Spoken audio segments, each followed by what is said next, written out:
හරි අපි වරණ අම්බෙලා ඇති මෙන්න මේ නිබන්ධනේ අපි දැන් පුතාලා සාකච්ඡා කරන්නේ අපේ තුන්වන ඒකකයේ විදියට සැලකෙන රජය හා ව්‍යාපාර කියන පාඩම් ඒකකයේ පිළිබඳව තමයි අපි සාකච්ඡා කරන්නේ.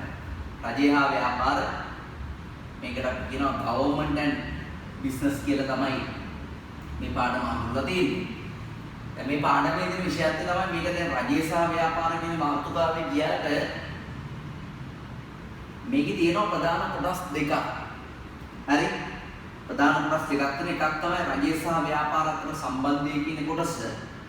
දෙවෙනි කොටස තමයි පාරිභෝගික ආරක්ෂණය කියන කොටස. දෙවෙනි කොටස තමයි පාරිභෝගික ආරක්ෂණය කියන කොටස. හරි? මේ පාඩමේ සාමාන්‍යයෙන් 50-50 වගේ කොටස් දෙකක් තමයි මේක තියෙන්නේ. හරි? එතකොට විභාගයේදී ප්‍රශ්න ලැබෙනකොට රජය සහ ව්‍යාපාර අතර සම්බන්ධයෙන් ප්‍රශ්න ටිකකුත් පාරිභෝගික ආරක්ෂණයේ ප්‍රශ්න ටිකකුත් තමයි ලැබෙන්නේ. සාමාන්‍ය විභාග ප්‍රශ්න පත්‍රයේ ආ කොටසේ පළවෙනි කොටසේ දෙවෙනි ප්‍රශ්නේ තමයි ගොඩක් වෙලාවට රජය සහ ව්‍යාපාර වලින් ප්‍රශ්න ලැබෙන්නේ. ඒකේ සාමාන්‍ය අපේ රෝමිලක් එකක් එනවා රජය සහ ව්‍යාපාර වලින් එකක් අහනවා පාරිභෝගික ආරක්ෂණයේ කොටසෙන් එකක් අහනවා. ඉතින් ප්‍රශ්න වල MCQ එක ප්‍රශ්නයක් අහන්න පුළුවන්. ඉස්සෙල් පුරවන එකකට එක ප්‍රශ්නයක් අහන්න පුළුවන්. ඒ වගේ තමයි. මම සිලබස් එකේ සාමාන්‍ය වේටේජ් එක ගත්තාම සාමාන්‍ය 5%, 8ක් අතර ප්‍රමාණයක් තමයි ලකුණු විදිහට ලැබෙන්නේ. ටිකක් අමාරු ඒක කියන්නේ. ඒ කියන්නේ ඒකකේ ලකුණු ලැබෙන ප්‍රමාණය අඩු වුණාට ඒක ගොඩක් අමාරුයි. අමාරු ඒක කියන්නේ. ඒ නිසා වැඩිපුර ටිකක් අර ඉකෝන් පැත්තට බරයි. රජය සහ ව්‍යාපාර අතර සම්බන්ධීකව ඉකෝන් පැත්තට පොඩක් බර ගතියක් තියෙනවා. හරිද? right. එතකොට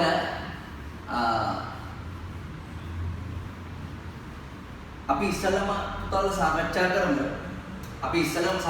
කරමු. රජය හා ව්‍යාපාර අතර සම්බන්ධය කොහොමද කියන එක සාකච්ඡා කරමු. රජය සහ ව්‍යාපාර අතර තියෙන සම්බන්ධතාවය කොයි වගේ සම්බන්ධතාවයක්ද තියෙන කියන කාරණේ පිළිබඳව අපි සාකච්ඡා කරමු. හරි?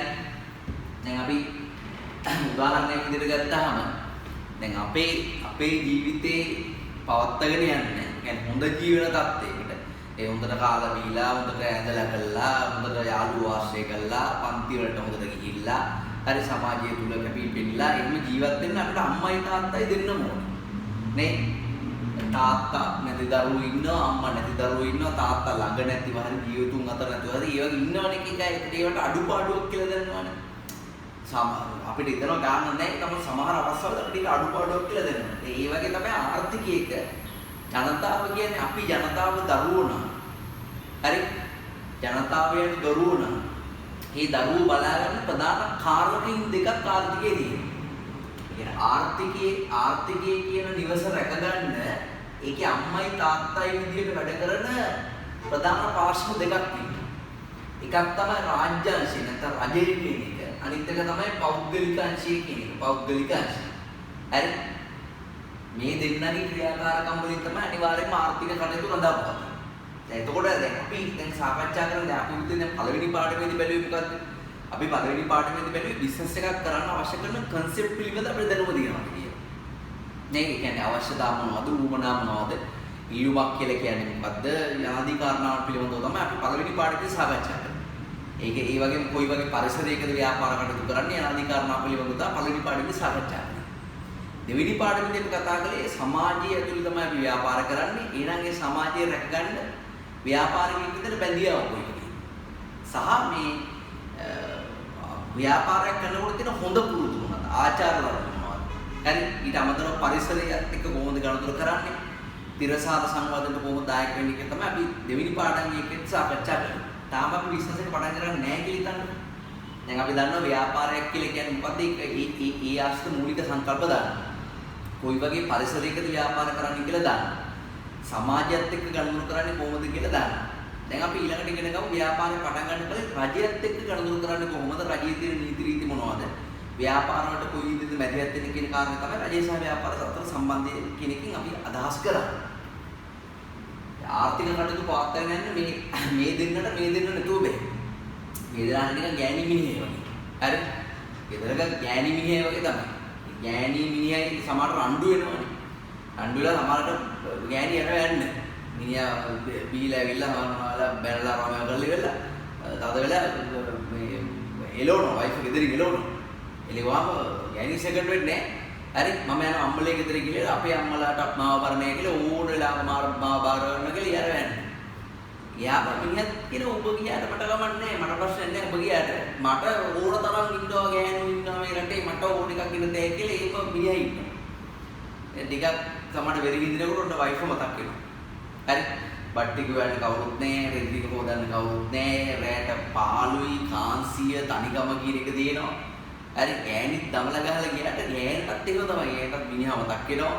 හරි සමාජයේ මිනිස්සු එකෙක් කතන්දර කියනවා. උදව් කරන්න ඕන තරම් මිනිස්සු කිරිමි මේ සම්බන්ධ වෙනවා. අර අම්මලේ ගෙදර ගියාට අම්මලා සතිය දෙකක් ඉන්නකොට අම්මලාට එපාලා අම්මලා කියන ඔබ මේ පොඩ්ඩක් නම්මේශීලියක් ගෙදර ඵලයන් මිනිස්සුන් ගැටි ඕක තමයි. එහෙම කියන දෙන්නට දෙන්න නැතුව වෙයි. හරි. දාලා ගියාට දෙන්න නැතුව වෙයි. ඒ වගේ තමයි රජය සහ ව්‍යාපාර අතර සම්බන්ධය කියලා මේ දෙන්නට මේ දෙන්න නැතුව වෙයි. දැන් අපි ආර්ථික කටයුත්තක් කරන ආර්ථිකය අපි පවත්වාගෙන යනකොට දරුවනේ රජයේ කියන එක කියන්නේ රජයේ කියන සංවිධානයේ අපේක්ෂා කරන දේවල් ටිකක් තියෙනවා. කියන්නේ රජයේ අපේක්ෂාවන් තියෙනවා. රජයේ අපේක්ෂාවන් තියෙනවා. රජයේ බලාපොරොත්තු වෙන දේවල් තියෙනවා. රජයේ බලාපොරොත්තු වෙන බදු ලබා ගැනීම. මේ අපේක්ෂා කරනවා. රජයේ බලාපොරොත්තු වෙන නීති සුරැකීම. රජයේ බලාපොරොත්තු වෙන පාරිභෝගික ආරක්ෂා කිරීම. හරි. ඊට පස්සේ ආණ්ඩුව අපේක්ෂා කරනවා පරිසරය ආරක්ෂා කිරීම. රජයේ බලාපොරොත්තු.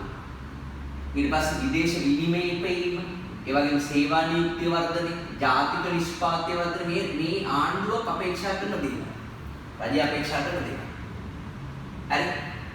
ඒ වගේම අපි කිව්වොත් පෞද්ගලික අංශය ගත්තොත් මේ පෞද්ගලික අංශයට අපි ව්‍යාපාර අංශය ගත්තොත් මේ ව්‍යාපාර අංශයත් බලාපොරොත්තු වෙන දේවල් ටිකක් තියෙනවා. ව්‍යාපාර අංශයත් බලාපොරොත්තු වෙන දේවල් ටිකක් තියෙනවා. හරි.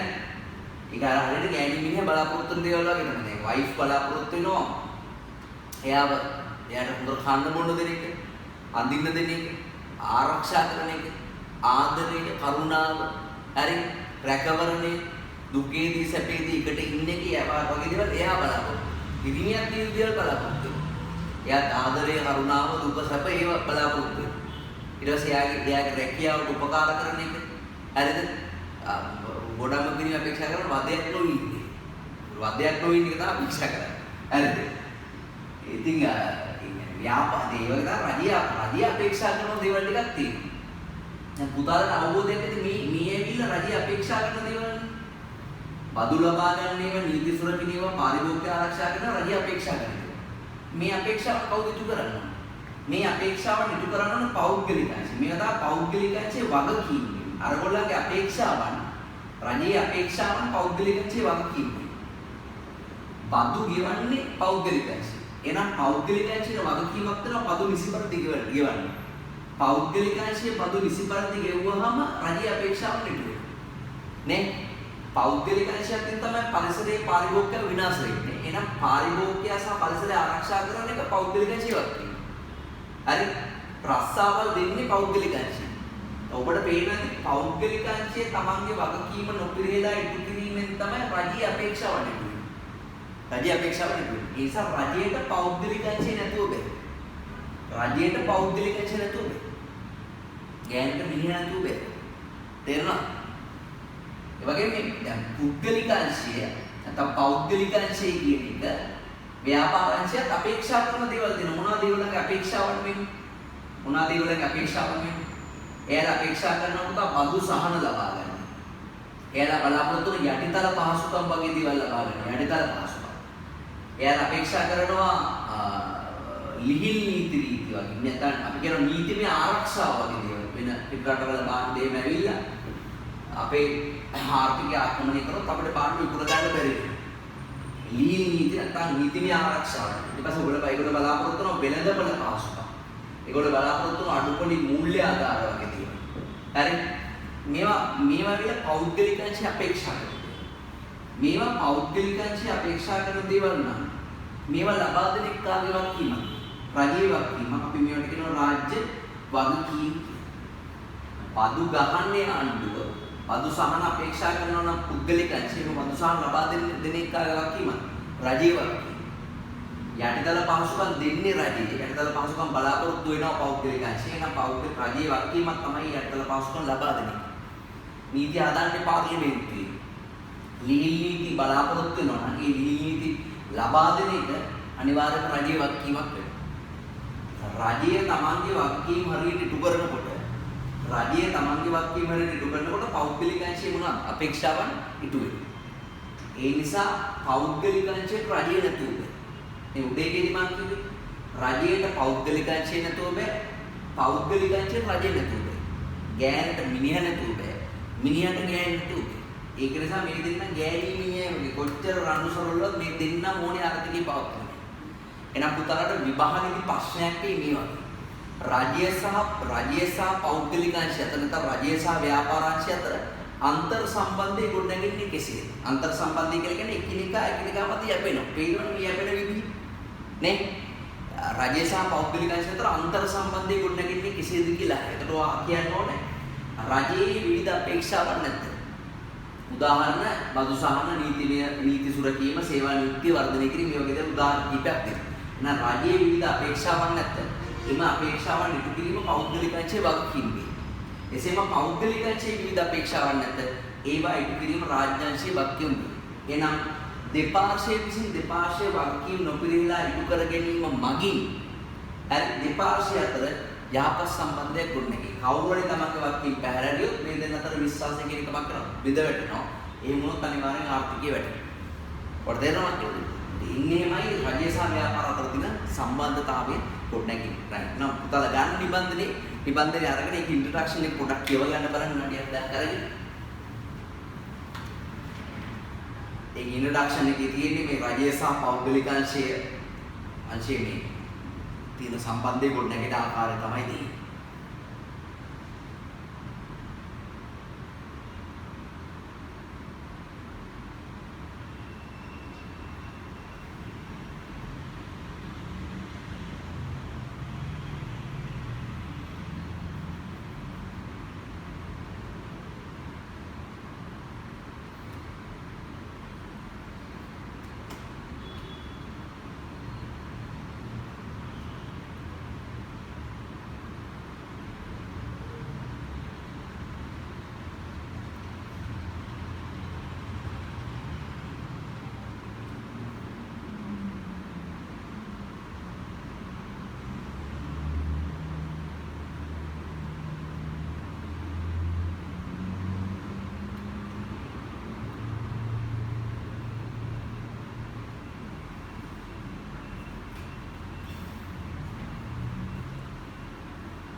හරිද?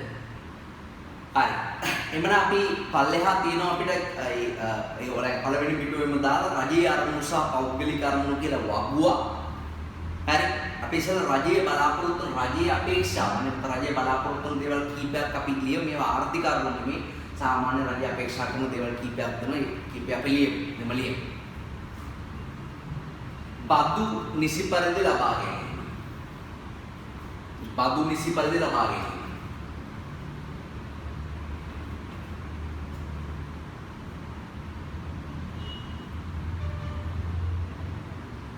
නීති රීති සුරකීම. නීති රීති සුරකීම.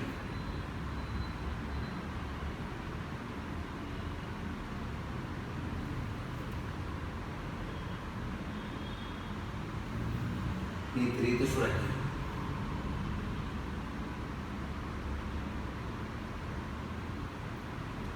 පාරිභෝගිකය ආරක්ෂා කිරීම.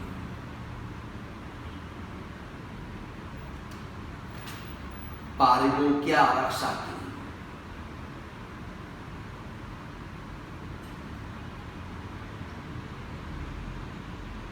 පරිසරය සුරකීම.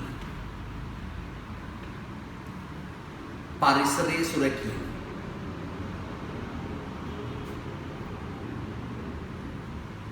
පරිසරය සුරකීම.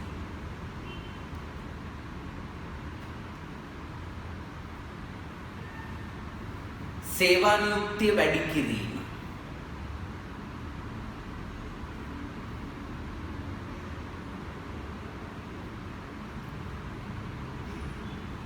ජාතික නිෂ්පාදිතය වැඩි කිරීම. ජාතික නිෂ්පාදිතය වැඩි කිරීම. හරි. ඒ වගේ දේවල් සාමාන්‍ය රජය අපේක්ෂා කරන දේවල්. දැන් පුතාලා දන්නවා රජය අපේක්ෂා කරන දේවල්, රජයේ අපේක්ෂාවන් කියන ඒවා පෞද්ගලික අංශේ මොනවද? වගකීම් වෙන. හරි. ඒ නිසා අපි පෞද්ගලික අංශයේ අරමුණු නැත්නම් පෞද්ගලික අංශයේ අපේක්ෂාවන් කීපයක් ලියන්න. බදු සහන ලබා ගැනීම. බදු සහන ලබා ගැනීම.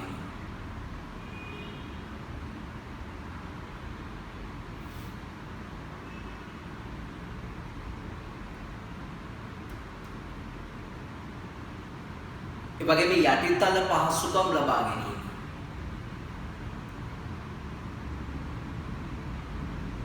යටිතල පහසුකම් ලබා ගැනීම.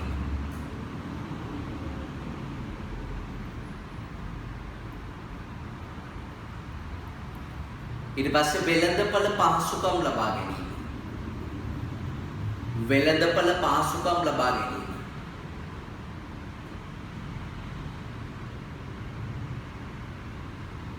වෙළඳපළ පහසුකම් ලබා ගැනීම.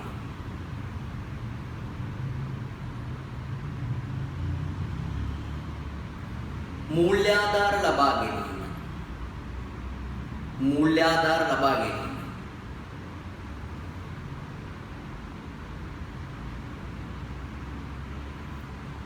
ඊට පස්සේ නීතිමය ආරක්ෂාව ලබා ගැනීම. නීතිමය ආරක්ෂාව ලබා ගැනීම.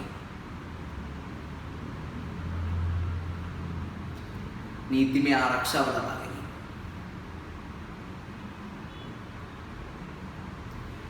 right. දැන් අපි ඊළඟ පිටුවේ තියෙන පළවෙනි ප්‍රශ්නට යමු.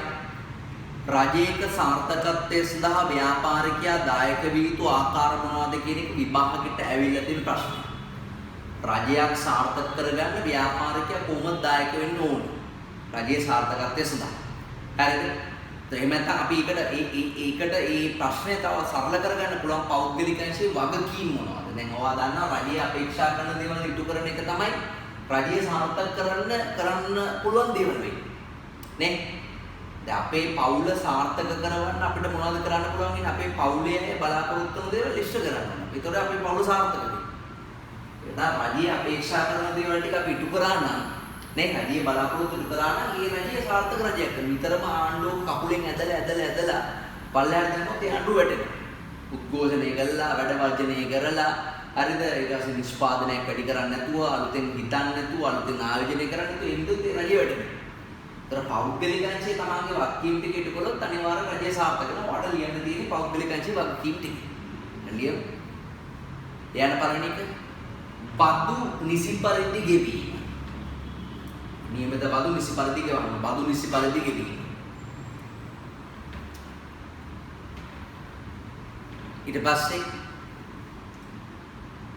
නීති රීති ආරක්ෂා කිරීම රජය පනවලා තියෙනවා. නීති රීති ආරක්ෂා කිරීම.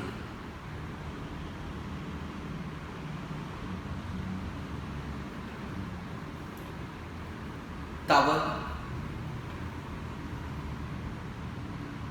රාජ්‍ය ප්‍රතිපත්තිවලට අනුකූල ලෙස ව්‍යාපාර පවත්වා ගැනීම. රාජ්‍ය ප්‍රතිපත්තිවලට අනුකූල ලෙස ව්‍යාපාර පවත්වා ගැනීම. රාජ්‍ය ප්‍රතිපත්තිවලට අනුකූල ලෙස ව්‍යාපාර පවත්වා ගැනීම.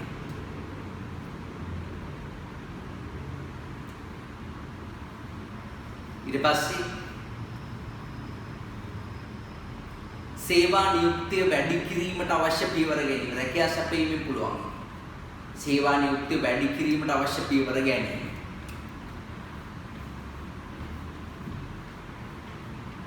ඊට පස්සේ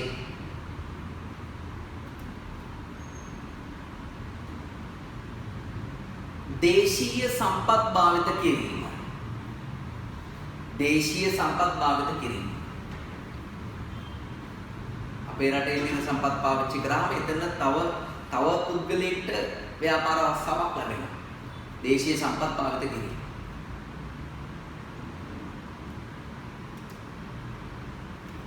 පරිසරය ආරක්ෂා කිරීම රජයක් සාර්ථක කරන ගන්න පුළුවන් ක්‍රියාමාර්ගය. පාරිභෝගික ආරක්ෂා කිරීම, පරිසරය ආරක්ෂා කිරීම, පාරිභෝගික ආරක්ෂා කිරීම.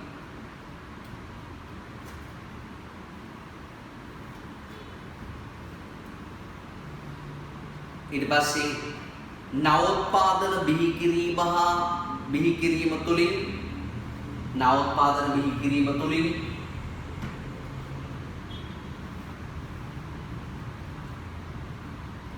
ජීවන තත්ත්වය උසස් කිරීමට දායක වීම, ජීවන තත්ත්වය උසස් කිරීමට දායක වීම. තාමත් බැරි වුණානේ කොරෝනා වලට බේතක් වාගන්න කට්ටිය නේ.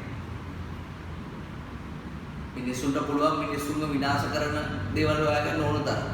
මේ විද්‍යාඥයෝ ඉන්න ඕන තරම් ලෝකෙම විනාශ කරන්න පුළුවන් දේවල් න්‍යෂ්ටිකාවි හරිද මිනිස්සු ලක්ෂයක් කරන්න පුළුවන් ඒවා දුර ඉඳලා විඳින්න පුළුවන් ඒවා ඒ මිනිස්සුන්ව විනාශ කරන දේවල් හොයාගන්න විද්‍යාඥයෙක් පුළුවන් තරම් හැකියාව තියෙනවා. හැබැයි මිනිස්සු ජීවත් කරන දේවල් හොයාගන්න මිනිසුන්ට හැකියාවක් නැහැ. නේ මුළු ලෝකෙ විද්‍යාඥයෙකු තුනත් මේ කුඩා වෛරසයකට එරෙහිව දෙයක් නිෂ්පාදනය කරගන්න අපිට බැරි වුණානේ. ඒ කියන්නේ අපි අද මේ විදිහට වීඩියෝ වලින් උගන්වන මිනිස්සුන්ව පරිස්සම් කරන්න මිනිස්සු උත්සාහ කරන්නේ. ඒ උත්සාහ කරන්නේ නැති වුණාම වෙන්නේ ඒ දේවල් හදන්න ටැලන්ට් එකක් නැති. නිතර මිනිස්සු තව මිනිස්සුම වටන්න උත්සාහ කරන්නේ වැටීමේ හැකියාව තමයි වැඩි. නැගිටීමේ හැකියාව අඩුයි පොඩක්. කට්ටියට. බලන්න ඕගොල්ලන්ගේ ජීවිතේ ඕගොල්ලන් දෙපයින් නැගිටවන්න උත්සාහ කරන මිනිස්සු ඕගොල්ලන් අතේ ඇඟිලි ගන්නට වඩා අඩුයි නිසා ඕගොල්ලන් ජීවිතේ ඕගොල්ලන් හම්බෙලා තියෙන්නේ. හැබැයි ඕගොල්ලන් වටන්න හදන මිනිස්සු නේ කොච්චර ප්‍රමාණයක් නේ ඒක තමයි මිනිස්සුන්ගේ ස්වභාවය කියන්නේ. ඉතින් අමතරව අපිට තව ලියන්න පුළුවන් නිෂ්පාදනය වැඩි කර ජාතික නිෂ්පාදනය ඉහළ නැංවීම. නිෂ්පාදනය වැඩි කර ජාතික නිෂ්පාදනය ඉහළ නැංවීම. නිෂ්පාදනය වැඩි කර ජාතික නිෂ්පාදනය ඉහළ නැංවීම.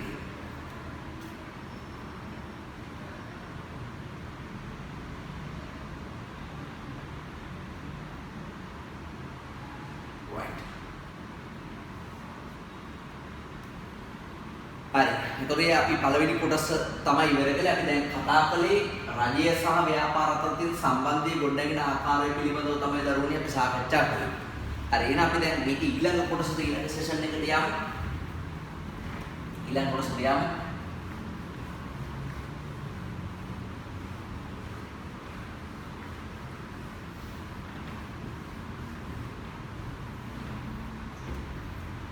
හරි. අපි ඊළඟ කොටස තමයි ව්‍යාපාර වලට රාජ්‍ය මැදිහත් වීම. ව්‍යාපාර වලට රාජ්‍ය මැදිහත් වීම. හරි. දැන් පුතාලට ආර්ථික විද්‍යාව උගන්වලා ඇති ලෝකයේ තියෙන අර්ථකම තුනක්. නේ? මොනවාද ලෝකයේ තියෙන අර්ථකම වෙන්නේ? එකක් මතක් කරාම ඉතුරුව මතක් වෙනවා. නේද? මොනවාද අර්ථකම? සමහර රටවල් ධනවාදී අර්ථකම තියෙන. ධනවාදී අර්ථකම වල සාමාන්‍යයෙන් මේ ආර්ථිකයට සම්බන්ධයෙන් රජය සහ පෞද්ගලික අංශයේ දායකත්වයේ කොහොමද කියන එක මත තමයි මේ අර්ථකම බිහි වෙන්නේ. ඒ කියන්නේ ආර්ථිකයේ තියෙන සම්පත් වලින් වැඩි ප්‍රමාණයක් කාටද අයිති කියන කාරණේ මත තමයි මේක ධනවාදීද සමාජවාදීද මිශ්‍රද කියන කාරණේ ඇති වෙන්නේ. ධනවාදී අර්ථකමේක තමයි රජයේ අයිතිය සාමාන්‍ය ආර්ථිකයේ 20ක් විතර වගේ තියෙනවා. ඔක්කොම පෞද්ගලික අංශයට තමයි අයිති 80ක් විතර වගේ. හරි. ඒක නිසා නිකන් අරගෙන ගෙදර තියෙන වක්තම් වලින් ගෙදර තියෙන හැම දෙයක්ම තාත්තලයි කියලා කියන්නේ. තාත්තලයි. තාත්තා තමයි මුළු ගෙදරම පාලනය කරන්නේ. තාත්තගේ වචනේ තමයි වික. හරි අම්මට ප්ලේස් එකක් නැහැ. අම්මා ඔය දෑවැද්දට ගෙනාපු ඇඳන් මේස පුතු කබල් ටිකක් විතරයි තියෙන්නේ. ඒ වගේ ආර්ථිකයක් තමයි ධනවාදී අර්ථකමක් කියන්නේ. ඇමරිකාව, රුසියාව, කැනඩාව, ජපානය ඒ වගේ රටවල ධනවාදී අර්ථකමක් තමයි තියෙන්නේ. සමාජවාදී අර්ථකමේ ඊට වඩා වෙනස්. සමාජවාදී අර්ථකමේක රජයකට 80ක් විතර තියෙනවා. පෞද්ගලික අංශයට 20යි තියෙන්නේ. ඒ ආර්ථිකයේ මුළු අයිතින් වැඩි ප්‍රමාණයක් රාජ්‍යාංශවල තියෙනවා. يعني අම්මට තමයි දීපල තියෙන්නේ. තාත්තගේ නමට ඉන්නවා වගේ දෙයක් තමයි ඉන්නේ. සමාජවාදී අර්ථකථනය. හරි. ජනතාවගේ සුබ සාධනය දා පුළුවන් තරම් ඉලක්ක. මේකේ පුළුවන් තරම් ලාභෙට ඊම ඒක තමයි මේ කියන්නේ. නිකන් කිසිම දෙයක් නැහැ. බෙහෙත් පෙත්තක්වත් නිකන් හම්බ වෙන්නේ නැහැ. හරි මේක නිකම්ම තමයි දෙන්නේ හැමදේම. ඒ වගේම තව තියෙනවා ලෝකේ සාර්ථකම අර්ථකම කියලා පිළිගන්න අර්ථකමක් තියෙනවා මිශ්‍ර අර්ථකම 50-50 වගේ. 50-50. හරි රජයට 50යි පෞද්ගලිකයන්ට 50යි. දෙන්නා ගන්නට බැලන්ස් වෙලා යනවා. තාත්තට ටිකයි අම්මට ටිකයි දෙන්නට ප්‍රස්තාව කරනවා. දෙන්නට බාහන තියෙනවා. දෙන්නට සල්ලි දිනවා. දෙන්නව ගෙදර වැඩ බැලන්ස් කරනවා. හොඳයි. ගැටුම් මට පුතාට පෙන්වන්න ඕනේ මේ මොන අර්ථකමේ තිබ්බත් ලෝකෙ මේ ධනවාදී සමාජවාදී මිශ්‍ර කියන මොන අර්ථකමේ තිබ්බත් රජයේ මැදිහත් වීම නැති වෙන්නේ. ඔයාලට පේනවා? ධනවාදී අර්ථකමක ආණ්ඩුව 20ක් කර පාලනය කරනවා. සමාජවාදී අර්ථකමක 80ක් කර පාලනය කරනවා. මිශ්‍ර අර්ථකමක 50ක් කර පාලනය කරනවා. ඒ කියන්නේ කොයිම වෙලාවක මේ ආණ්ඩුව කියන අම්මා ආර්ථිකය හසුරුවනකොට අයින් වෙන්නේ නැහැ. ඒක නිකන් අපේ ජීවිත වලට අමුත සම්බන්ධ වෙනවා වගේ තමයි. දැන් අපි පොඩි කාලේ අපේ ජීවිත පාලනය කරන්න අපේ අම්මා 80ක් විතර සම්බන්ධ වෙනවා. අපිට ඕන දේ වැඩ කරන්න බෑනේ. අපිට ඕන කෑමක් කන්න බෑ. අපිට ඕන විදිහට ඇවිදින්න බෑ. අපිට ඕන ඇඳුමක් අඳින්න බෑ. අපිට ඕන කෙනෙක් ආශ්‍රය කරන්න බෑ. අම්මා කියන කට් එක තමයි අපි එයා කට් එක ලබන්නේ. අපෝ තමයි බාබාට කියන්නේ. අපි බාබාට ෂේප් එකකින් කියන මේ පොඩක් එම්ෙන් තියලා ගන්න අම්මා කියන ඔක්කොගේ කට් එක ගාලා දාන්න කියලා.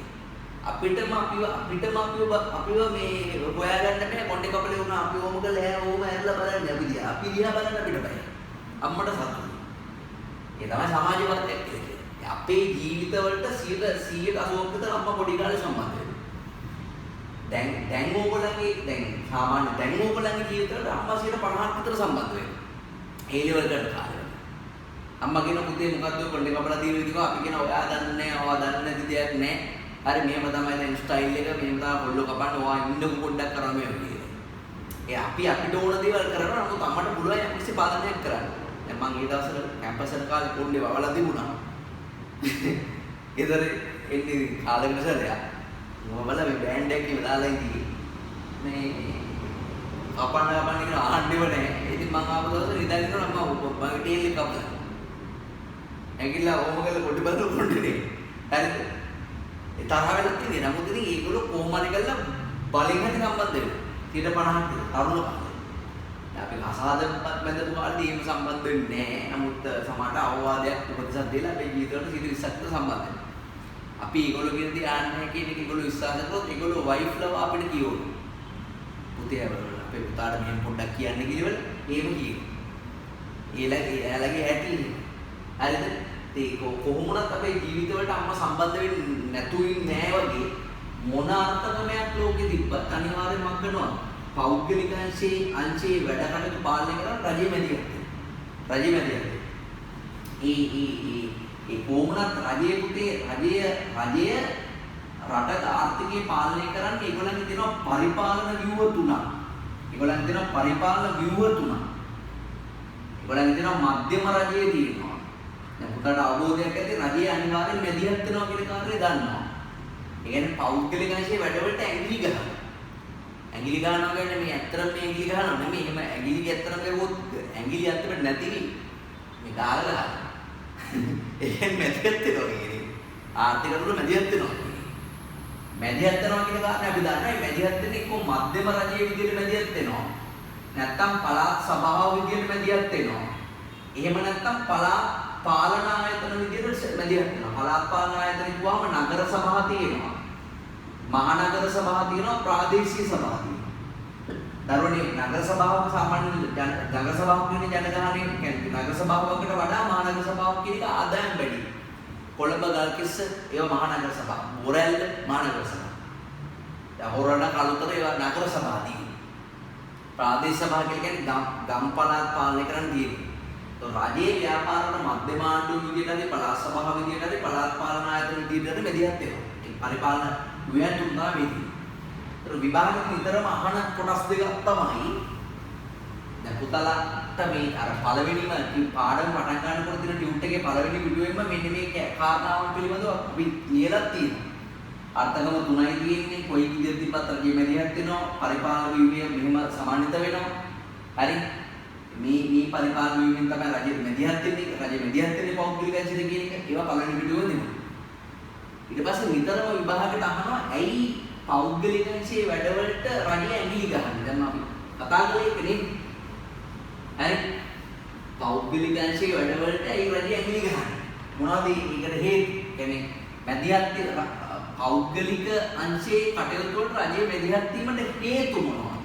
හේතු මොනවද? සහ එසේ මැදිහත් වන ආකාර මොනවද? රජයේ මැදිහත් වන ආකාර මොනවද?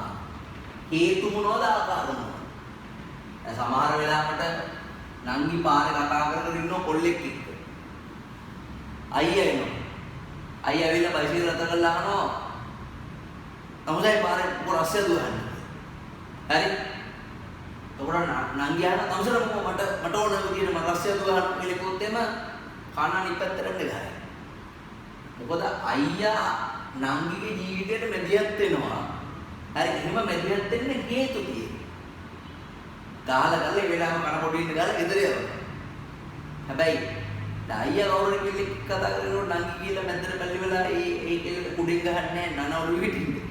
ෂේප් එකේ බලාගෙන ඉඳලා අම්මට ගිහිල්ලා කියනවා. අම්ම මෙහෙමයි මෙයා මට කිව්වට මෙයා මෙන්න මේ අතිනුත් දාලා කියනවා. ඒක අර අයියා ඒ වෙලාවේ කාට ගහලා ගෙදර ඇවිල්ලා අම්මට කියන්නේ කවදාවත් ඒ සිද්ධිය එතන ඉවරයි. මෙයා කෙලිම කියලා අම්මට තමයි කියන්නේ. අම්මත් මොකද අම්මා දැක්කා වගේ තමයි මේ අයියට ටොකවන්නේ. හෙල්මට් එකක් දාගෙන තමයි ඉන්නවා. හෙල්මට් එක හෙඩ්ෆෝන් දෙකක් දාගෙන මුළු දවසම බයිනවා.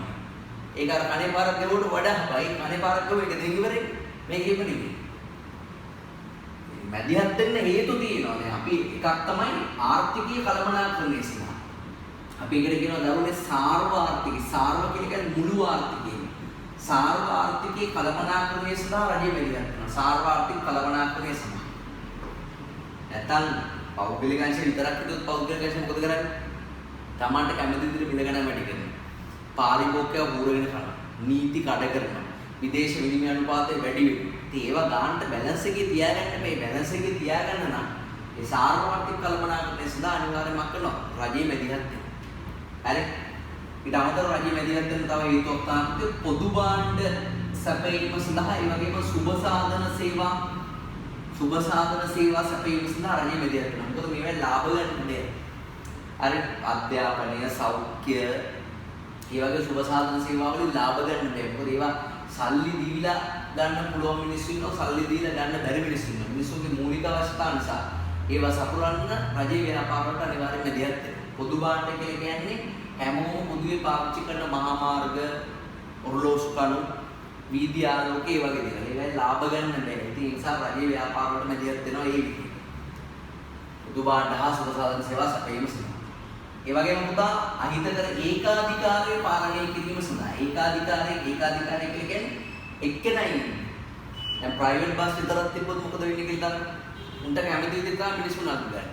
උන්ට කැමති තැන් වලින් බස් එක කැමති විදිහට උදේ යන ගාන නෙමෙයි හවසට තියෙන්නේ. උන්ට කැමති විදිහට කරයි. ඒතකොට ඒ පෞද්ගලික රූපවාහන නාලිකා විතරයි තියෙන්නේ. හරි හැම එක පෞද්ගලික විතරයි නම් තියෙන්නේ මොකද වෙන්නේ? පාරිභෝගික ඌරගෙන ගන්න. ඒ නිසා ඒකාධිකාරය පාලනය කරන්න රජයේ ව්‍යාපාර වලට අනිවාර්යෙන් මැදිහත් වෙනවා. ඒ වගේම දරුවනේ සාධාරණත්වය සඳහා මොකද සාධාරණත්වය කියලා කියන්නේ අපේ රටේ තියෙන දරුවනේ ඇති නැති ભેදය. ඒ කියන්නේ අපේ රටේ ආදායම තියෙනවානේ. අපේ රටේ ආදායමෙන් 80ක් ජනගහනයෙන් 20ක් අතර තමයි බෙදෙන්නේ. ආදායමෙන් 80ක් ජනගහනයෙන් 20ක් අතර තමයි බෙදෙන්නේ. ඒතර ආදායම ඉතුරුන 20 ජනගහනයෙන් 80ක් බෙදන්නේ. ඒ කියන්නේ පොහොසත් මිනිස්සු 20යි, දුප්පත් මිනිස්සු 80යි. මේකට කියනවා පන්ති ભેදය කියලා. සමාජයේ පන්ති ભેද. සමාජයේ ගොඩක් ගැටලු වලට හේතුව මේ පන්ති ભેදය කියන්නේ. ඒතර නැති මිනිස්සු තියෙන මිනිස්සුන්ට සාප කරනවා. තියෙන මිනිස්සු නැති මිනිස්සුන්ට සාප කරනවා. දෙගොල්ලෝ අතර ගැට්ට නැති වෙනවා. ඉතින් හොඳම දේ තමයි මේ ඇති නැති ભેදය කියන එක මක් කරන එකද? නැති කළම දාන්න. ඒකට ක්‍රම දෙකයි තියෙන්නේ. එක්කෝ නැති බැරි අය ඇති හැකි අය කරනවා. නැත්තම් ඇති හැකි අය නැති බැරි අය කරනවා. ඔකෙන් මොකද ලීසි? නැති බැරි අය ඇති හැකි අය කරන එකද? ඇති හැකි අය නැති බැරි කරන එකද? දෙකම එකයි නේද? එක්කෝ නැති බැරි අයට සාමානාධාරයක් දීලා ඒගොල්ලන්ට පොඩ්ඩක් අප් කරලා ගන්නවා ඒගොල්ලන්. ඔය සමෘද්ධි ආධාර ඒ වගේ දේවල් දීලා නැත්නම් නොමිලේ ඖෂධ අරවනවා දීලා නේද? ඒගොල්ලන්ට වියදම ඒගොල්ලන්ට අඩු කරලා ඒගොල්ලෝ තියෙන මිනිස්සු තත්ත්වයටපත් කරනවා. ඒ වගේම තියෙන මිනිස්සුන්ට මක් කරනවා? තියෙන මිනිස්සුන්ට බදු ගහනවා. බදු ගහලා ඒ මිනිස්සුන් ආදායම අඩු කරනවා. අඩු කරලා ඒ ආදායම සුවසාධන නිසා මේ පොදු භාණ්ඩ සැපීමේ ඒකාධිකාරී පාලන සඳහා යොදවනවා. මේ පොදු භාණ්ඩ සුවසාධන සේවා සඳහා ඒ කියන්නේ තියෙන මිනිස්සුන්ගෙන් ගන්න බදු මුදල් වලින් තමයි මිනිසුන්ට මේ නොමිලේ ලබා දෙන සේවාවල් ලබා දෙන්නේ. ඒතකොට අර සමාජයේ සාධාරණත්වය රැකෙන. ඒක අර ඔයාගත්තේ සෙල්ලම් බඩුවක් තියෙන. ඔයාගේ යාළුවා ගත්තේ සෙල්ලම් බඩුවක් නේ. සෙල්ලම් බඩුවක් නැති එක අඬනවා. ඔයා hina වෙනවා. අර ඔය දෙන්න අතර වෙනසක් තියෙනවනේ. ඒතර මම ආණ්ඩුව නම් මං කරන්නේ මොකද? එක්කෝ සෙල්ලම් බඩුවක් නැති එක්කනට සෙල්ලම් බඩුවක් ගෙනත්. ඒතර ඔය දෙන්නම අඬනවා. ඔය දෙන්නම hina වෙනවා. දෙන්නටම සතුටු. ඒක ඒ කියන්නේ නැති බැරි කාලා ඇති හැකි කික් කරනවා. එහෙම නැත්තම් මම මොකද කරන්නේ? එහෙම නැත්තම් ඔයා සෙල්ලම් කරන වාගේ සෙල්ලම් බඩුවක් වල පොලේ ගන්නවා කෑලි කෑලි යනවා. ඊට පස්සේ මොකද වෙන්නේ? ඔයාට සෙල්ලම් බඩුවක් නැහැ, එයාට සෙල්ලම් බඩුවක් නැහැ. දෙන්නම අඬනවා. ඒතකොට සමානාත්මතාවය කියන්නේ. ඒක තමයි සාධාරණත්වය කියලා කියන්නේ. ඒකට අඬු බැඳගත් වෙනවා නේද? බදු ගහනවා අඬු ඒ. බදු ගහලා බැඳිලා. හරි. ඒතර සාර්වත්‍රික කළමනාකරණය, පොදු භාණ්ඩ සැපීම, සුබ සාධන සේවා සැපීම, ඒකාධිකාරී පාලනය කිරීම, සාධාරණත්වය සඳහා ඒ වගේම සමාජ හා පරිසරාත්මක ලැබියා වර්ධනය කරන්න. සමාජ හා පරිසරාත්මක ලැබියා වර්ධනය කරන්න. ඒ කියන්නේ කවුරුත් මේ තමයි කිව්වට සමාජ වාක්‍ය මිටු කරන්න, පරිසරය ආරක්ෂා කරන්න කියලා ඒවිතල කරන මිනිස්සු නෑ. ඒ නිසා නීති රීති වගේ දේවල් දාලා සමාජයට හා පරිසරයට වන හානිය අඩු කරන්න අනිවාර්යයෙන්ම රජයේ ව්‍යාපාර කටයුතු වල මැදිහත් වෙන අවස්ථාවල් තියෙනවා. මේවා තමයි සාමාන්‍ය රජයේ ව්‍යාපාර මැදිහත් වීමට හේතු. ඒ වගේම මේ මැදිහත් වෙන ආකාර තියෙනවා. දැන් ඔය සමහර ළමයි අන්තිම දවස්වල දෙන එක එක ලියුම් වල එහෙම තියෙනවා සර් විටක ඔබ ගුරුවරයෙකි. විටක සහෝදරයෙකි. විටක පියෙකි. හරි තව ලියන්න ඉතරත් විතක හතුරෙකි හරි විතක යක්ෂයෙකි කියලා මම ලියන්න ඉතරද බයින වෙලාවට ඒ ළමයිට අපිව දැනන විදිහ තමයි ළමයි ලියුම් වල ලියන්නේ. හරි ඒ කියන්නේ අපි ඒගොල්ලන්ගේ ජීවිතවලට එක එක විදිහට එක එක ආකාරවලට මෙලියත් වෙනවා. හරි ඒ වගේ රජයේ දැන් මේ මැදිහත් වෙන හේතු තියෙනවනේ. ඒ වගේ මැදිහත් වෙන ආකාර තියෙනවා. දැන් රජයේ ව්‍යාපාරවල මැදිහත් වෙන එක ආකාරයක් තමයි ප්‍රතිපත්ති සම්පාදකයෙක් විදියට. ප්‍රතිපත්ති සම්පාදකයෙකු ලෙසින් මැදිහත් වෙනවා. ප්‍රතිපත්ති සම්පාදකයෙක්. හරි. ඒ ප්‍රතිපත්ති රජයේ ප්‍රධාන ප්‍රතිපත්ති දෙක තමයි මූල්‍ය ප්‍රතිපත්තිය සහ ෆිස්කල් ප්‍රතිපත්තිය තමයි ප්‍රධාන ප්‍රතිපත්තිය. මේ ප්‍රතිපත්ති සම්පාදනය කළා මේ සාර්ව ආර්ථික කටයුතු කළමනාකරණය කරනවා තමයි රජය. ඒ වගේම පුතේ රජයේ සම්බන්ධ වෙන නියාමකයෙකු ලෙසින් සම්බන්ධ වෙනවා. නියාමකයෙක් කියලා කියන්නේ නීති දානවා. නියාමකයෙක් කියන්නේ නීති දානවා. ඒ නීති ක්‍රියාත්මක කරන බලාධිකාරතා. හරි. ඒ වගේම කරන්නේ සාර්වාර්ථිකී කළමනාකරණය කරනවා. ඊට අමතරව මේ ඒකාධිකාරී පාලනය කරනවා. ඒ වගේ දේවල් කරන්න පුළුවන් නියාමකයෙක් විදිහට මැදිහත්. ඒ වගේම රජය සම්බන්ධ වෙන පුතේ පහසුකම් සපයන්න ලෙසින් සම්බන්ධ වෙනවා. පහසුකම් සපයන්න ලෙසින්. ඒ පහසුකම් සපයන්න ලෙසින් සහ දිරිගැන්වීම් සපයන්න ලෙසින් සම්බන්ධ වෙනවා. බදු සහන හරි දිරිගැන්වීම්. ඉන්නේ මේ පහසුකම් මේ වගේ දිරිගැන්වීම් සපයන. පහසුකම් සපයන්න සහ දිරිගැන්වීම් සපයන්න කියන සම්බන්ධ කරා මේ පොදු භාණ්ඩ සපයීම, සුබ සාධන සේවා සපයීමෙන් කරන්න පුළුවන්.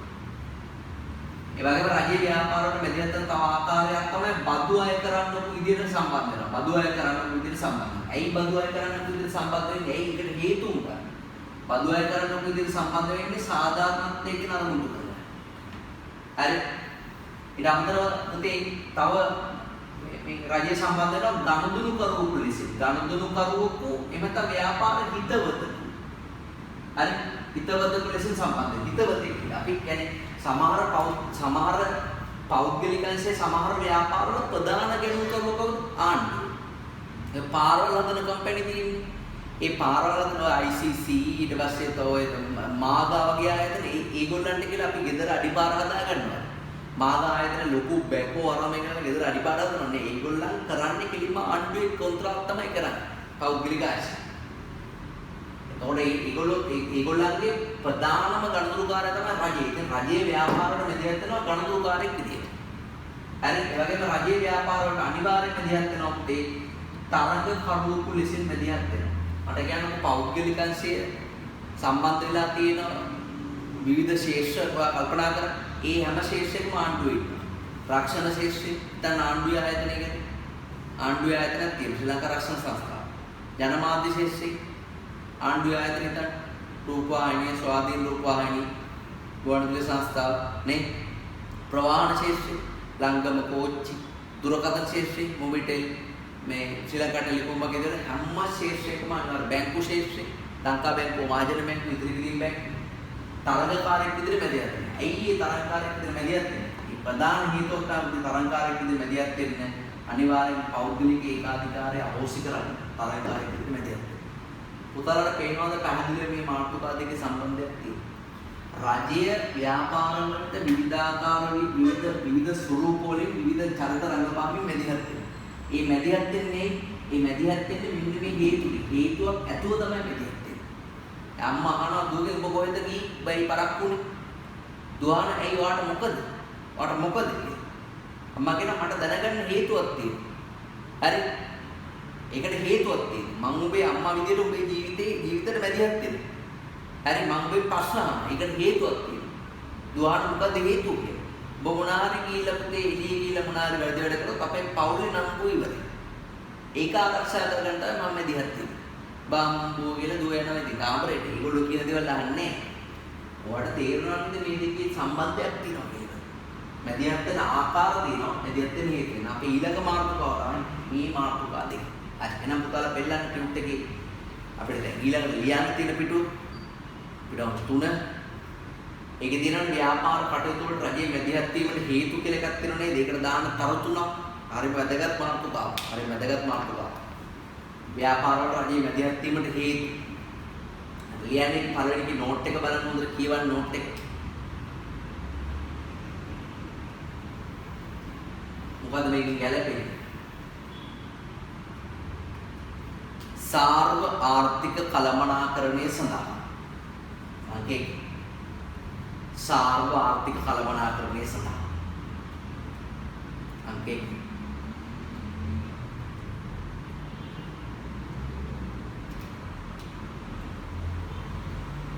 अंक 2 नोट කියවන්න.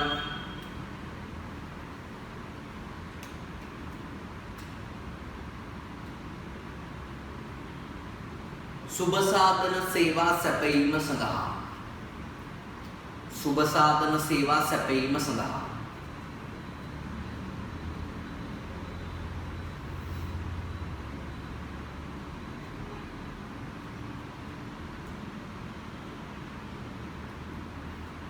තුන්වෙනිගේ නෝට් එක කියවන්න අංක 3.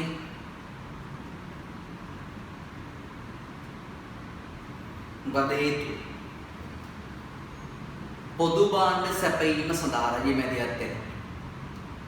පොදු භාණ්ඩ සැපයීම සඳහා රැයපත්‍රයක් නෝට් එක කියවන්න.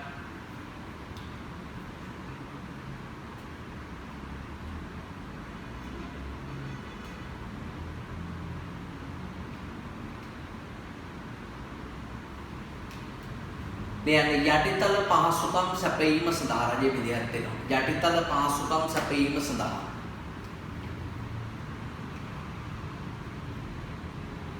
යටිතල පහසුකම් සැපයීම සඳහා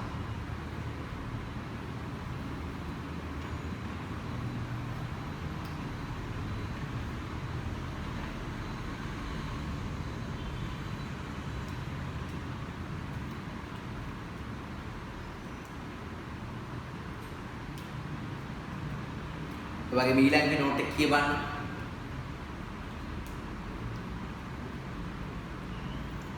මොකද හේතුව? රජයේ මැදිහත් වෙන හේතුව ඒකාධිකාරය පාලනය කිරීම සඳහා. ඒකාධිකාරය පාලනය කිරීම සඳහා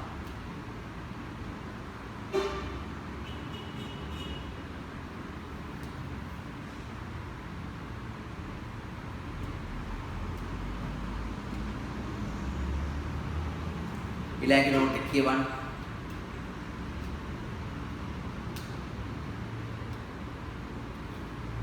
ඒක ලියන්නේ සමාජීය හා පරිසර ලැබියාව වර්ධනය කිරීම සඳහා. සමාජීය හා පරිසර ලැබියාව වර්ධනය කිරීම සඳහා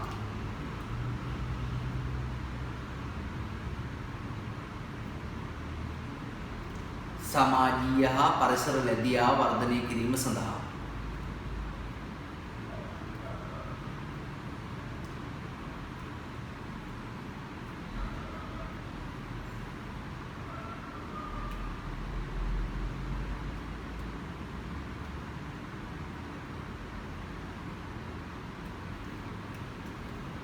ඊළඟ හත්වෙනි එක නොට කියවන්න පාරිභෝගිකයා ආරක්ෂා කිරීම සඳහා පාරිභෝගිකයා ආරක්ෂා කිරීම සඳහා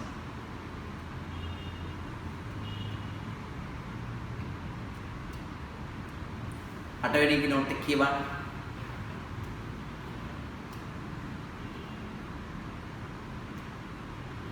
මොකද හේතුව රජයේ මැදිහත් හේතුව සාධාරණත්වය ඉටු කර ගැනීම සඳහා සාධාරණත්වය ඉටු කර ගැනීම සඳහා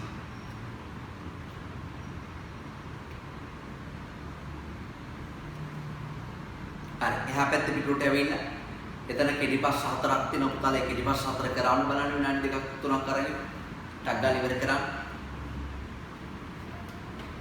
ටක් ගාලා ඉවර කරා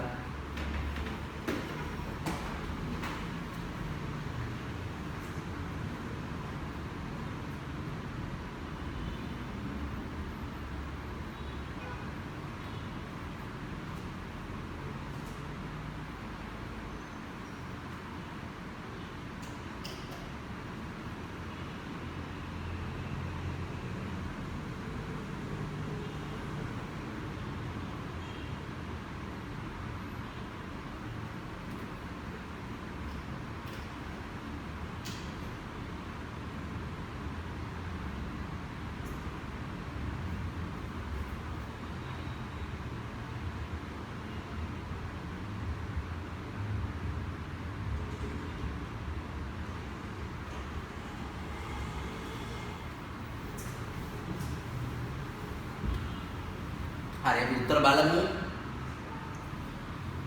ව්‍යාපාර කටයුතු පාලනය සඳහා රජයේ මැදිහත් වීම අවශ්‍ය වැත්තේ ඉහත සියල්ල සඳහා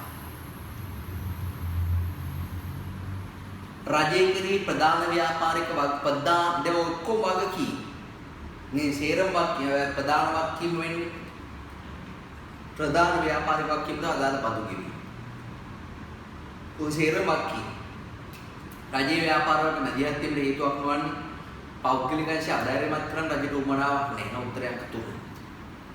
ඊළඟ විදේශී තරංකරුවන්ගෙන් දේශීය නිෂ්පාදකයන් ආරක්ෂා කිරීමට ගන්න ක්‍රියාමාර්ග වලට කියන්නේ මොකක්ද? ඒකාධිකාරය පාලනය කිරීම. ඒකාධිකාරය පාලනය කිරීම. හරි පුතාලා අපි යමු ඊළඟ කොටසට ව්‍යාපාර කටයුතු රජය මැදිහත් වන ආකාර පිළිබඳව සාකච්ඡා කරමු. දැන් අපි කතා කරන්නේ මැදිහත් වෙන හේතු මේ තියෙන මැදිහත් වෙන ආකාර මේ ආකාරයට මැදිහත් වෙන්නේ මේ විදිහට මැදිහත් වෙන්නේ මේ හේතු ටික මක් කරගන්න ඉටු කරගන්න බලන්න පළවෙනි එක නෝට් එක බලන්න ඔයාලට තේරෙනවනේ මේ මැදිහත් වෙන ආකාර ස්වරූප තියෙන්නේ කොහොමද තරඟකරුවෙක් නියාමකෙක් ගනුදෙනුකරුවෙක් ප්‍රතිපත්ති සම්පාදකෙක් බදු අය කරන්නේ පහසුකම් සපයන්නේ දිවිගැන්වීම් සපයන්නේ එවැනි හේතු තියෙන්නේ දැන් පළවෙනි එකේ ඉස්සරේ කියවන්න තොර බලන්න ආකාරය මට කියන්න බලන්න කොයි ආකාරයෙන්ද මැදිහත් වෙන්නේ කියලා. මේ නෝට් එකේ පොඩි වැරද්දක් තියෙනවානේ. පෞද්ගලික අංශයේ විසින් විශාල භාණ්ඩ ප්‍රමාණයක් පෞද්ගලික අංශයේ වෙතින් මිලදී ගැනීම. ඒක වැරදිනේ. එහෙනම් පෞද්ගලික අංශයෙන්මයි ගන්න. එහෙම නෙමෙයි. රාජ්‍ය අංශයේ විසින් විශාල භාණ්ඩ ප්‍රමාණයක් පෞද්ගලික අංශයේ වෙතින් මිලදී ගැනීම. එහෙනම් ඔය පළවෙනි එකට පෞද්ගලික අංශය නෙමෙයි රාජ්‍ය අංශය. ඒක හදාගන්න. දැන් මොකක්ද පළවෙනි එකට එන්නේ ගනුදෙනුකරුවෙකු ලෙස. ගනුදෙනුකරුවෙකු ලෙස.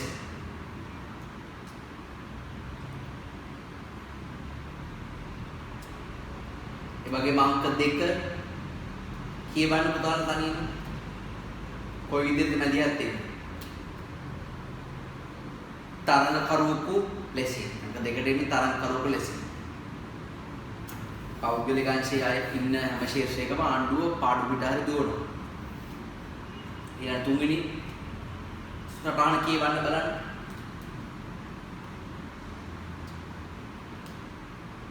නීති දානවා. ඒ නීති ක්‍රියාත්මක කරන්න බල අධිකාර දානවා. ඒකට කියන්නේ මොකක්ද? නියාමකයෙකු ලෙසින්. ඒකට කියන්නේ නියාමකයෙකු ලෙසින්.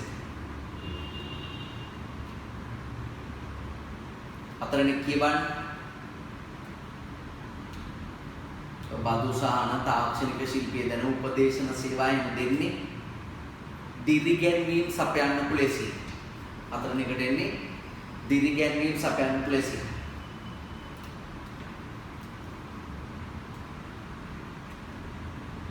පස්වෙනි කිනෝට කියවන්නේ සනීප ආරක්ෂාව, තැපැල් සේවා, ජලය විදුලි අධ්‍යාපනය කියන විවිධ පහසුකම් නේද? පහසුකම් සපයන්න ලෙසින් මැදිහත් වෙනවා. පහසුකම් සපයන්න ලෙසින්. මේ පහසුකම් සපයීම සඳහා තමයි ආණ්ඩුව බදු අය කරන්නේ. පහසුකම් සපයන්න ලෙසින්.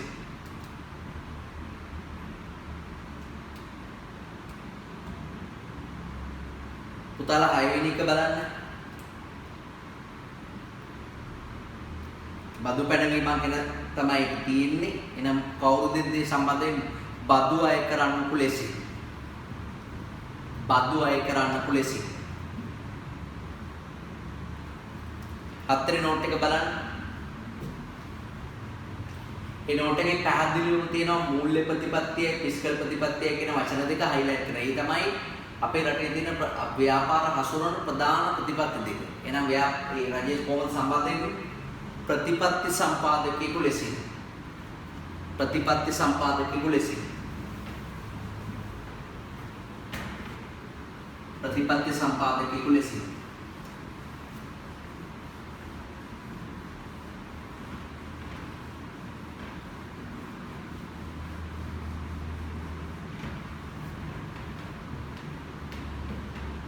තව ඔයාලට ඇඩිෂනල් නෝට් එකක් කියලා දෙන්න තියෙනවා. දැන් පුතාලා දන්නවා රජයේ ව්‍යාපාරවලට මැදිහත් වෙන එක කියන්නේ රජයේ තියෙන පරිපාලන ව්‍යුහ තුනක් දරුවනේ. රජයේ තියෙන ප්‍රධාන පරිපාලන ව්‍යුහ තුනක්. මොනවාද මේ පරිපාලන ව්‍යුහ තුන? එකක් තමයි මධ්‍යම රජයේ තියෙන පාර්ලිමේන්තු එදා මධ්‍යම රජයේ. ඒ වගේම පළාත් සභාව තියෙනවා. පළාත් සභාව අදාළ වෙන එක පළාත් බස්නාහිර පළාත් සභාව. දකුණු පළාත් සභාව, උතුරු පළාත් සභාව ඒ විදිහට. තව තියෙනවා පළාත් පාලන ආයතන. දැන් පොරණ ප්‍රාදේශීය සභාව, පොරණ නගර සභාව, පළාත් පාලන ආයතන. මේ තියෙන රජයේ ප්‍රධාන පරිපාලන ව්‍යුහ තුනම ඔය අපි කිව්ව ආකාරවලට මැදිහත් වෙන ආකාර තියෙන ව්‍යාපාරවල මැදිහත් වෙන ආකාර කොහොමද? ගනුදෙනු කරුවෙක් විදිහට මැදිහත් වෙනවා. හරි කොහොමද ගනුදෙනු කරුවෙක් විදිහට මැදිහත් වෙන්නේ? මධ්‍යම රජයේ ලොකු ආණ්ඩු පාර්ලිමේන්තු වී මිලදී ගන්න.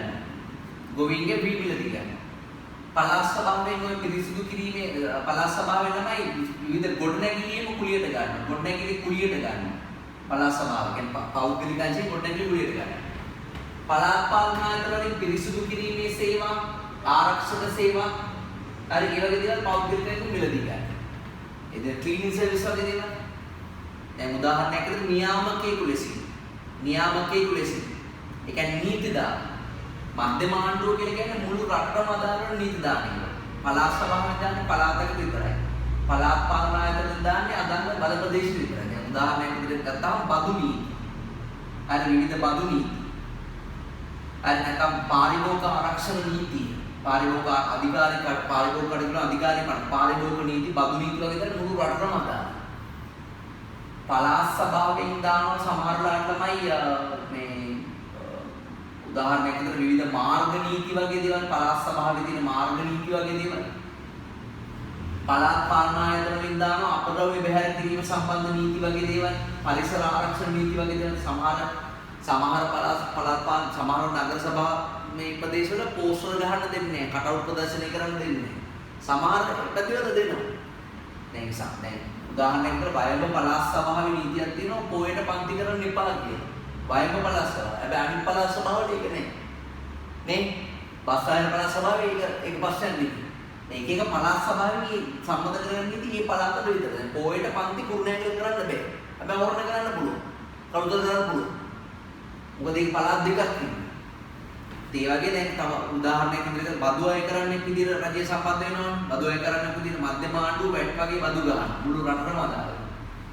පළාත් සභාවෙන් ගන්නවා පිරිවැටුම් බදු. විකුණුම් මත අය කරන්නේ ඒ පළාත් දෙන ව්‍යාපාර වලින් විතරයි. පළාත් පාලන ආයතන වලින් ගන්නවා තමයි විනෝද බදු වගේ දේවල්. පී මෝල් එකකින් ගන්න විනෝද බදු.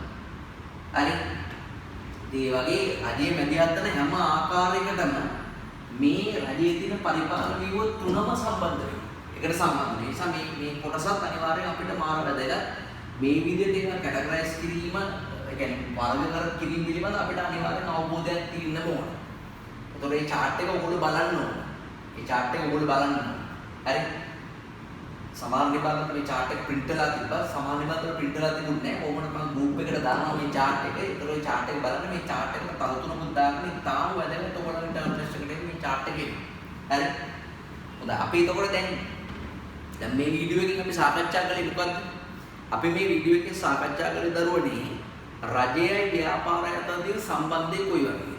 රජය අපේක්ෂා කරන්නේ මොන වගේ දේවල්ද? පෞද්ගලික අය අපේක්ෂා කරන්නේ මොන වගේ දේවල්ද? ඒ අතර මේ දෙන්නගේ සම්බන්ධය කොහොමද ගොඩනැගෙන්නේ? දෙදෙනාගේ වාක්‍යය නොපෙරේලා ඉදිරීමෙන් තමයි සම්බන්ධය ගොඩනැගෙන්නේ. රජය සාර්ථක කරන්න කොහොමද ව්‍යාපාරයකට දායක වෙන්න පුළුවන්? ඒ වගේම පෞද්ගලික අංශයේ කටයුතු පාලනය කරන රජයේ මැදිහත් වෙන ආකාර මොනවද? ඇයි එහෙම මැදිහත් වෙන්නේ? රජයේ මැදිහත් වෙන හේතු මොනවද? හරි. ඊට අමතරව රජයේ තියෙන ප්‍රධාන පරිපාලන ව්‍යුහ තුනක්. ඒ තමයි මධ්‍යම රජය, පළාත් සභාව සහ පළාත් පාලන ආයතන. ඒ රජයේ මැදිහත් වෙන විවිධ ආකාර තියෙනවා.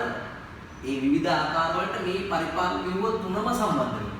ඒකත් අපි අන්තිමට පැහැදිලි කරමු. අපි ඊළඟ වීඩියෝ එකකින් කතා කරමු. රජයේ ආර්ථික කටයුතු පාලනය කරන්න පාවිච්චි කරන ප්‍රධාන ප්‍රතිපත්ති දෙකක් තියෙනවා. මූල්‍ය ප්‍රතිපත්තිය සහ ෆිස්කල් ප්‍රතිපත්තිය කියලා. මේ ප්‍රතිපත්ති දෙක කොහොමද ලංකාවේ ව්‍යාපාර සඳහා ක්‍රියාත්මක වෙන්නේ කියලා ඊළඟ වීඩියෝ එකේදී අපි සාකච්ඡා කරමු. රයිට්?